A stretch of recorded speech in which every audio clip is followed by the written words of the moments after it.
Today we're seeing what it would be like in the movie Jaws if it wasn't a giant man-eating shark eating everybody, but a giant colossal whale that could also eat everybody. Subscribe to this amazing channel, Extinct Zoo, for like all of your prehistoric wonderful knowledge. Leave a like here and let's get into it. Okay, if Jaws had been a whale, which sounds like silly at the because Jaws was a man-eating shark, how could a whale have been any worse? You know what I mean? Let's find out. It has become somewhat common for people to think of Jaws as being a Megalodon or some fictitious kind of shark. I thought Jaws was blatantly a great white shark. I need to rewatch those movies, bro. When in reality, it was based off of a great white, albeit one that was larger than any ever recorded. There is no arguing, though, that a Megalodon would definitely have made a more deadly and menacing Jaws, given its absolutely crazy size and taste for whales and large fish, including great whites themselves. But what if Jaws wasn't a shark? What if Jaws had been a whale? You may think that the likeliest candidate would have been a rogue orca, or perhaps Mocha Dick. Mocha Dick? A large white sperm whale who frequently attacked ships and partially inspired the book Moby Dick. Okay, I was like, am I having an aneurysm? I could have sworn the dude's name was Moby Dick. I gotta stop interrupting this. And while both of these would have definitely been good picks, the real answer for the best candidate would not have been a whale of today, but rather one that prowled the oceans 5 million years ago, and had an appetite so voracious that it challenged even the Megalodon's hunger, who it actually also bumped heads with. This was the Leviathan. I've been saying Livyatan for years. I feel so freaking stupid right now. This whale is perhaps the most nightmarish cetacean you could have ever swam into. And it didn't take long for paleontologists to realize this as well, after first discovering it in 2008, when by a stroke of luck, a group stumbled upon a partial giant skull within the coastal deserts of Peru. Bro was in the bushes stroking his luck and he found a whale skull? That's insane. This skull had been badly damaged, but retained most of the upper jaw, parts of the lower, and a few teeth. And just with these fossils alone, it was clear this wasn't some small fry, but rather an aquatic animal of giant proportions, leading researchers to give it the genus name Leviathan, a nod to the biblical sea monster and demon Leviathan. And while Leviathan was indeed a sea monster, it was no biblical demon, rather a whale unlike any seen before. However, superficially speaking, the Leviathan did have some resemblances to the extant sperm whale, and studies on its fossils, which looked at their structure and shape, did find that it belonged to the same superfamily of cetaceans. Man, I once googled why they're called sperm whales. I keep getting distracted, I'm sorry. The Physeteroidea, who are sometimes colloquially referred to as sperm whales. Although in contrast to the modern sperm whale, it did not hail from the same family, the Physeteridae, with scientists being unsure of exactly which family Leviathan was a part of. Nevertheless, the two are believed to share a few similarities, including a robust stocky body and a hard-to-miss square-shaped head. And like the sperm whale, and many other whales for that matter, the Leviathan was also an aquatic creature of gargantuan size, being among the largest animals of its time. Currently, paleontologists think that adults could have been anywhere from 13.5 meters to 17.5 meters, or 44 to 57 feet in length. I hate how stuff's never that big. I like to imagine sea monsters were very prevalent at some point, and then you see a size like this and you're like, dude, I couldn't even fit up that thing's ass. You know what I mean? With the upper range being more likely if its growth patterns was similar to that of the extinct Zygophyseter, while the lower range would be more realistic if it grew more like the modern sperm whale. Yet for now, the general consensus is that it scaled more like a Zygophyseter, which makes it longer than the longest known mosasaurs and fairly similar in length to the biggest shark of all time, the Megalodon. But what left those scratch marks is on his scratch marks. I can't speak. I guess it happened during infancy. Never mind. I explained it. The Leviathan wasn't just long though, but also extremely hefty, with adults possibly weighing over 60 tons, 30 times the weight of your average car, and roughly 10 times the weight of a medium-sized male orca. Damn. Suffice to say, Leviathan was no joke. And because it was a sperm whale, you may be thinking at this point that it was indistinguishable from modern whales. Yet this couldn't be farther from the truth. Because the Leviathan had a sinister secret, one that became abundantly clear once it opened its mouth, revealing some of the most nightmarish teeth of all time. And considering the skull alone could be over 3 meters or 9.8 feet long, the Leviathan had a boatload of these teeth, 40 to be exact, 22 on the upper jaw and 18 on the lower. Even individually, these teeth were extremely menacing and absolutely giant. I hate these kind of comparisons because people have little hands. I have these giant hands. I live in a society of little-handed people, so this actually proves nothing to me. Sometimes measuring 1.2 feet or 0.36 meters from top to bottom, and thus giving Leviathan the largest biting teeth of any predatory animal, excluding tusks. These teeth also completely dwarf what's seen in other toothed whales. and even makes the tooth of the T-Rex seem a bit small. Of course though, when your jaw is in whale form, length alone isn't gonna cut it. And that's why, like its body, Leviathan's teeth were extremely thick too, possessing a width of 4 inches or 10 centimeters at the middle, before tapering off at the top, creating tremendously sharp points that allowed the entirety of the teeth to sink deep within flesh, incurring massive injury. That is crazy. Such a design lightly suggested that Leviathan was no gentle giant, and led to it being classified as a macroraptorial sperm whale, which is a loosely defined group of now extinct whales that are thought to have been hypercarnivorous creatures that feasted on a wide range of large marine animals. What a crazy concept, raptorial whales, Jesus dude. Namely, marine mammals. And yes, this includes other whales as well, as the Leviathan's teeth did not discriminate. And the shape of the teeth wasn't the only thing that enabled this behemoth to prey on virtually anything, as their positioning led to another insidious aspect of the Leviathan's bite, and that was its ability to remove massive amounts of flesh. Basically, every tooth was angled in a specific way to create an overlapping effect with each chomp, turning its bite into what was essentially a giant scissor that sheared straight through prey. Jesus! This shearing effect is easily seen in the wear and tear on these teeth, as their sides bear scrape marks which show how the teeth rub against each other as it closed its mouth around prey. And in addition to giant scissor-like bites, the Leviathan's jaw was further specialized for killing by having the teeth being deeply rooted, indicating that its bite was made to withstand colossal struggles with large animals who would have generated immense force while trying to escape. And for some reason, if any more evidence was needed that Leviathan was a giant slayer, then we only need to take a look at the overall skull construction, as it becomes evident that it had highly flexible jaws which allowed it to open wide. So wide in fact, that the Leviathan currently holds the record for having the largest bite of any tetrapod ever. And of course, this wide bite was powerful too, which we know because its temporal fossae had a large gap between them. He's saying a lot of big words right now. Not all of them are being completely landed upon my soft brain, but like the general thesis is still pretty freaking crazy. Suggesting well-built temporal muscles in life, which are an animal's most powerful muscles between the jaw and skull area, and thus playing a huge role in bite force. Unfortunately though, no one's actually ever done an extensive study on its bite force, but it's not crazy to assume that it chomped harder than smaller close relatives, like the Zygophyseter, another macroraptorial genus, which was less than half the size of the Leviathan, and yet still had a bite force of over 10,000 newtons. I feel like I'd be way more afraid of the little one, because the little one's gonna catch you, you know what I mean? It's like it's just big enough to rip you apart, but just small enough to where you're not gonna, I guess you're not gonna escape the freaking large whale either. With this in mind, it's fair to say that at the very least, Leviathan achieved equal power, giving it enough force to pierce straight through flesh and bone. And many think 10,000 is way too small of a number for this giant predator, and some rough estimates have likened its bite more to that of a T-Rex, who could have literally crushed a car with its bite. With such a deadly jaw, or jaws, and grotesque teeth, the Leviathan hunted a plethora of megafaunal animals within its environment, which along with whales also consisted of a mix of sharks, dolphins, seals, and large fish, giving it somewhat a similar niche to that of an orca, what am I only seeing here? On a much larger scale. What am I looking one at? group finding that an adult Leviathan could have brought down prey as large as 10 meters or 33 feet, or 11 tons from a weight perspective. This essentially made the Leviathan capable of bringing down any animal in its environment at some given point in said animal's lifetime, with only a very select few outgrowing this size barrier as adults.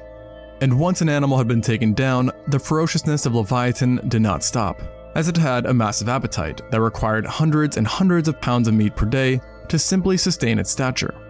So there's no doubt that the Leviathan's size and jaws alone made it one of the most deadly predators of all time.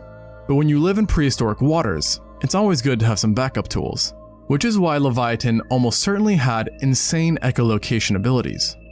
Like all toothed whales, this beast had a massive supracranial basin, which suggests the presence of a spermaceti organ. Bro, I've been learning about those spermaceti organs just because one of them was added to Path of Titans recently, and it's pretty freaking crazy. It's basically a superpower. AKA a series of oil and wax reservoirs separated by connective tissue, that in living sperm whales plays a role in sound generation.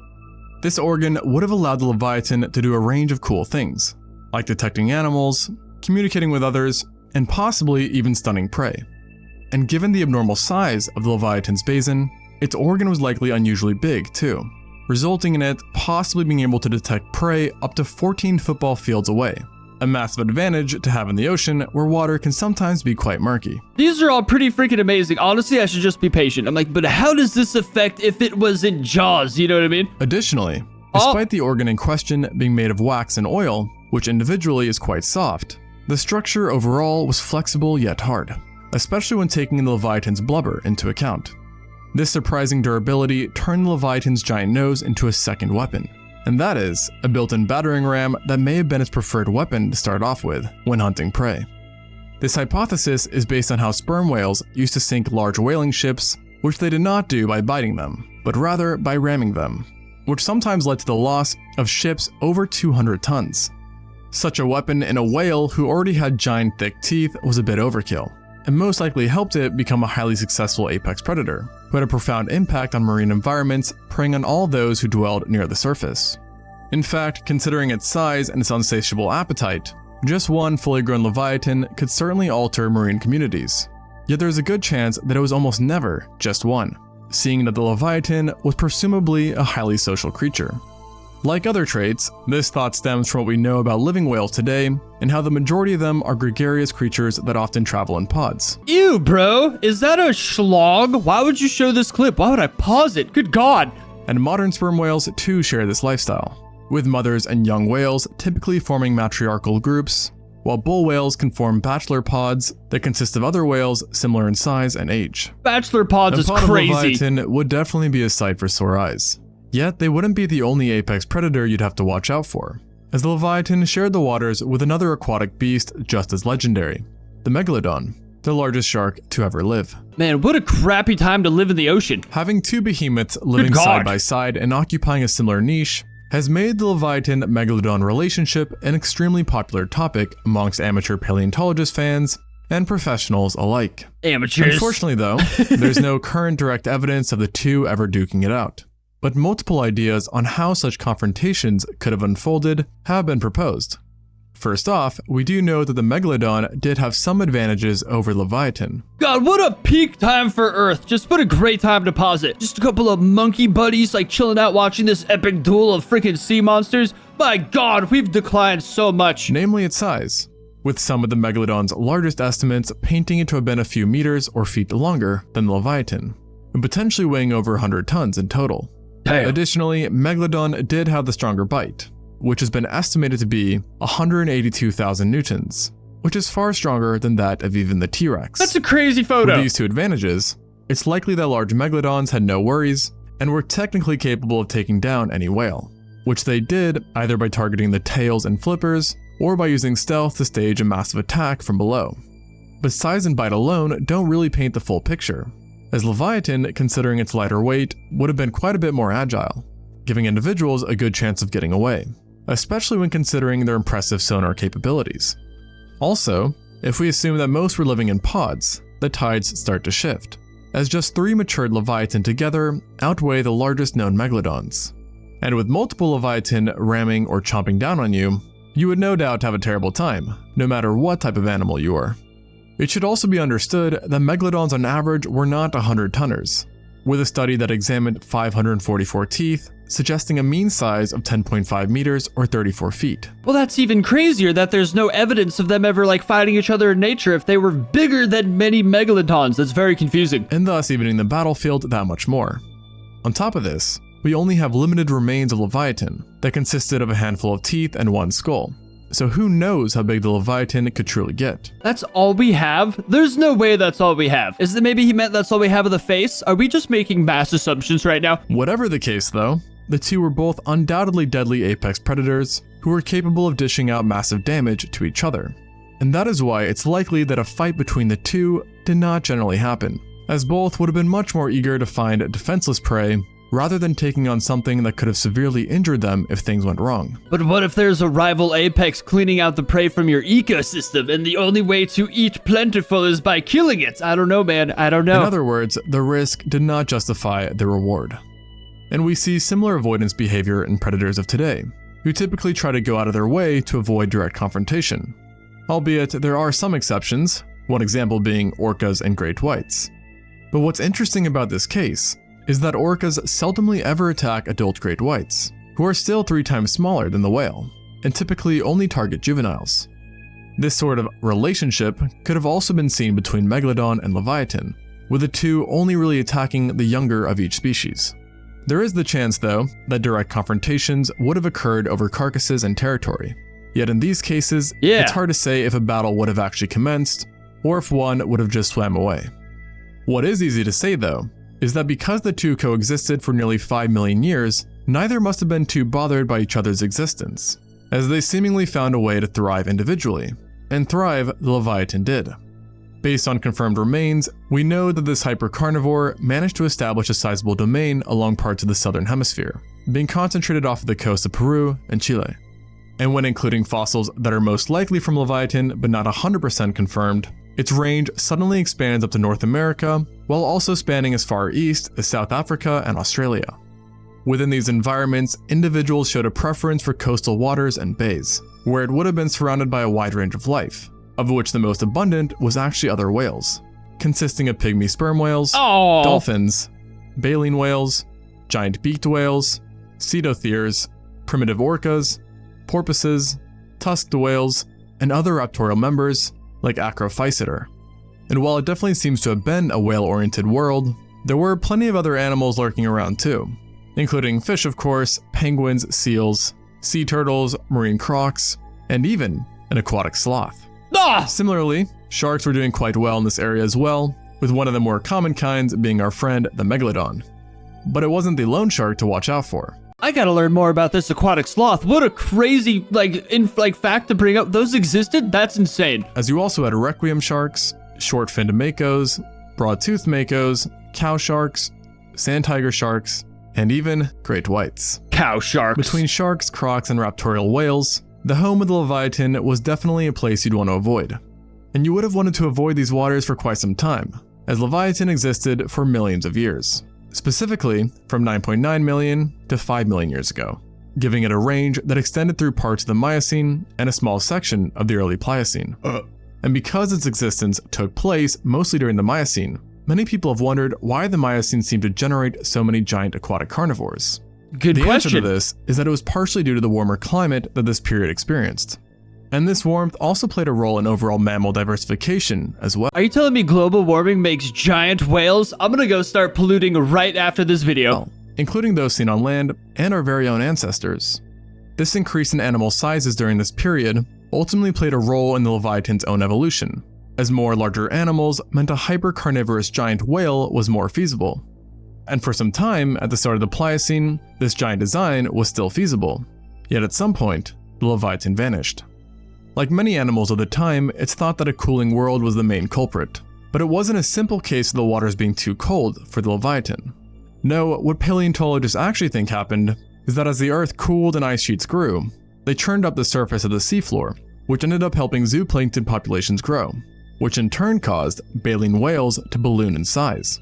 And seeing that baleen whales were an integral part of the Leviathan's diet, a massive size increase made it that much harder for them to be hunted, and thus putting strain on Leviathan populations. Additionally, lower sea levels occurred too, potentially trapping and dooming populations within bays. And for a triple whammy, you also had the emergence of the Globus whose members are predatory dolphins. All these changes together proved too much and the Leviathan became no more. And while in some ways this may be sad, its demise may be for the best, as beaches would have been that much harder to enjoy knowing that Leviathan was somewhere out there.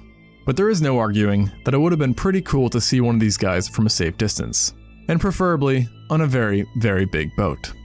Like always, thanks for watching, and until next time, on Extinct Zoo. That video was freaking awesome. I do kind of wish they still existed. He's right, we wouldn't be able to enjoy beaches as much. I'd gladly sacrifice a couple people being eaten by whales every year for these to exist. I feel like that video was amazing, so informational. I learned a lot. This channel is incredible, but I'm still not sure what it would be if Jaws was a whale. I guess like I don't know, I thought there'd be like a kill count or something. Like it would just show up and then massacre everyone on the beach. But to be honest, animating that would cost hundreds of thousands of dollars. For a YouTube video, it's just not feasible, but it is crazy to imagine. I feel like that's really what like Meg touched on, or the Meg 2, when that shark rolled up and just started eating mass amounts of people at the beach. That's basically as good of a real life example as we're gonna get. This channel is freaking awesome. You should absolutely subscribe to it if you guys enjoy like prehistoric information. I'm sure everyone does. If you don't, then you just don't know you do yet, because it's fantastic.